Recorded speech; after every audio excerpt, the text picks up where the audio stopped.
दोस्तों आज एक और नए वीडियो के साथ मैं आपको बता दूं आज जैसा कि हरदुआ सारस बाहू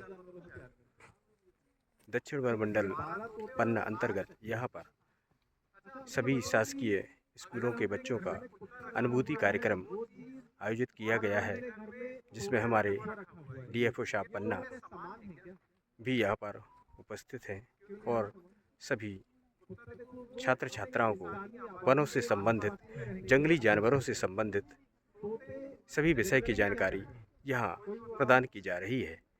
आप मेरे पीछे देखिए किस प्रकार से यहाँ बच्चे एक क्रम से बैठे हुए हैं और डीएफओ साहब द्वारा यहाँ पर बच्चों को अनुभूति कार्यक्रम की जानकारी प्रदान की जा रही है और आगे कैसी क्या जानकारी दी जा रही है। सर, इसका अनुभूति कार्यक्रम को लेकर वन विभाग की सोच क्या है? मध्य प्रदेश वन विभाग और Madhya Pradesh eco tourism board के निर्देशन और मार्गदर्शन में अनुभूति कैंप्स प्रत्येक वन मंडल में आयोजित किए जाते हैं, जिसमें दक्षिण पन्ना में भी ये आयोजित किए जा रहे हैं। आज हमारा पहला कैंप था। इसके पीछे सोच मध्य प्रदेश वन विभाग की ये है कि जो बच्चे हैं अपने प्रदेश का, देश का भविष्य है, उनको कैच देम यंग करना है। मतलब जब वो उनकी सोच विकसित हो रही है एक भावी नागरिक के तौर पे, तो तभी उनको पर्यावरण के प्रति संवेदनशील बनाना है और उनको जागरूक बनाना है, जिससे कि हमारी आने वाली पीढ़ी वो वन्य प्राणी और पर्यावरण संरक्षण के लिए पूरा मध्य प्रदेश वन विभाग या इन जनरल वन विभाग हो और पूरी सिटीजनरी हो, उनके साथ कंधे से कंधा मिला के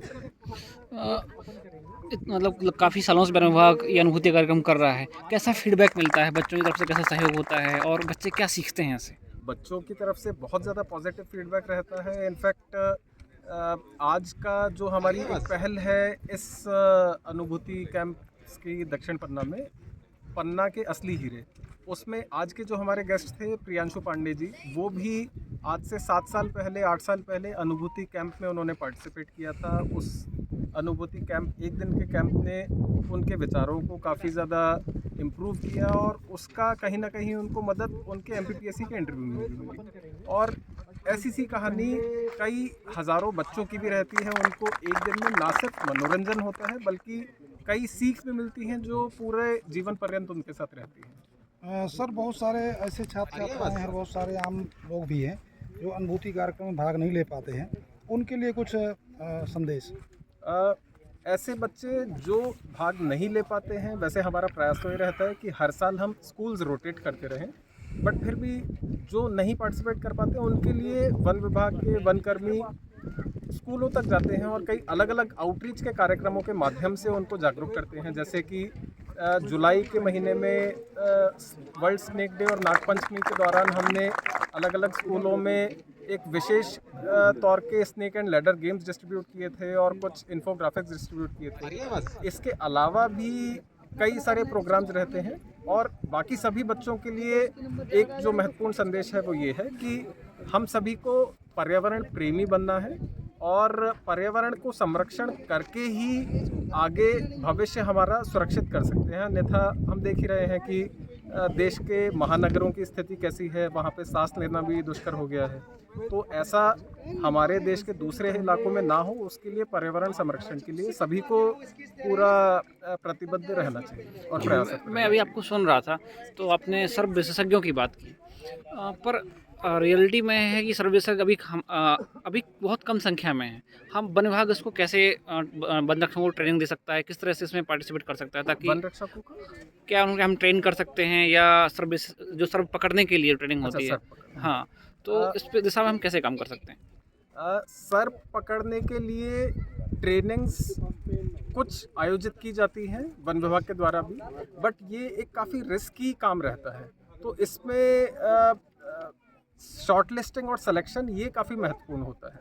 तो इसमें वन विभाग के द्वारा पूरे खासकर कि दक्षिण पन्ना वन मंडल में लगभग 10 सर्प मित्रों को चयनित भी किया गया है और उनको प्रोत्साहित किया जाता है। उदाहरण के तौर पे मोनू सोनी जी हैं शाहनगर में, तो इनके द्वारा सबसे सर्वाधिक सर्पों को रेस्क्यू किया गया है और उनको प्रोत्साहन राशि भी वन विभाग की तरफ से दी गई है।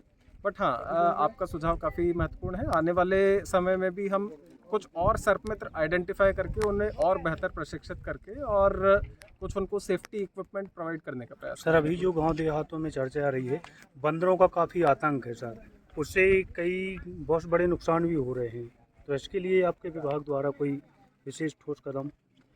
बंदरों की नुकसानी ये ना सिर्फ पन्ना में, इनफैक्ट ना सिर्फ मध्य प्रदेश में, बल्कि पूरे इंडिया में एक ये समस्या के तौर पे उभर रहा है। इसमें कुछ चीज़ें तो थोड़ा हमारी एक्टिविटीज़ भी गड़बड़ हैं। फॉर इंस्टेंस कभी अगर बंदर दिखता है तो सड़कों पे या फिर कहीं पे भी हम उनको खाना दे देते हैं, जिससे कि वो और आकर्षित होते हैं इंसानी बस्तियों के पास में आने के लिए। उसके अलावा कभी कभार जो कचरे का निस्तारण अगर प्रॉपर ना हो तो बंदर उसमें से ढूंढने लगते हैं। तो कुछ हमारी इन जनरल सिटीजन्स की अगर दैनिक दिनचर्या की आदतों में थोड़ा सुधार आए तो ये कंट्रोल होगा।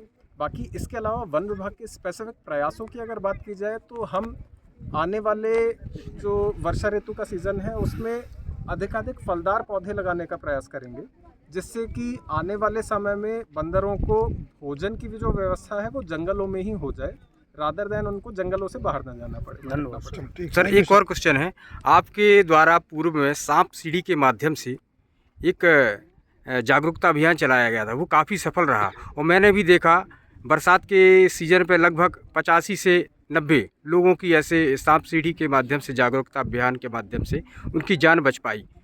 तो ये गर्मी आने वाली है, आएगी, तो इसमें भी कुछ ऐसा आपके माध्यम से जागरूकता अभियान चलाया जाएगा क्या? बिल्कुल, जो विगत वर्ष 2025 में हमने वर्षा ऋतु के दौरान जब सांप सर्पदंश की समस्या काफ़ी सर्वाधिक होती है उसमें अभियान चलाया था, इस साल उसका और भी डबल हमारे प्रयास रहेंगे, जिससे कि सर्पदंश से होने वाली मृत्यु में कमी आए और जो पन्ना जिले का ऑन अ एनुअल एवरेज है लगभग 60 मृत्यु प्रति वर्ष, तो इसमें एक डेफिनेट कमी आए, इसका पूरा प्रयास रहेगा वन विभाग का। Thank you sir.